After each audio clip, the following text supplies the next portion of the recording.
Bir şeylere çok severek bağlanmayı bile bir süre sonra onlara ne kadar güçlü bir şekilde veda edebileceğimi kendime böyle kanıtlamak için mi tercih ediyorum diye düşünüyorum bazen. Merhaba arkadaşlar, yepyeni haberlerle karşınızdayız. Birsen Altuntaş dava sürpriziyle gündem oldu. Elçin Sango'ya cevabı gecikmedi. Birsen Altuntaş ile Elçin Sango arasında gelirim. Dizi sektöründe yaşanan tekelleşme iddiaları hakkında yaptığı açıklamalarıyla gündeme gelen Birsen Altuntaş, Elçin Sango'ya dava açtı. İkili arasında yaşanan atışmalardan sonra Elçin Sango Birsel Altuntaş'a gerilmişti. Elçin Sango Birsel Altuntaş'a sürpriz yapacağını söyleyerek kavganın fitilini ateşlemişti.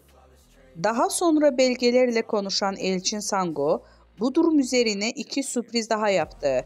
Sosyal medya hesabından Altuntaş'a dava açtığını duyurdu.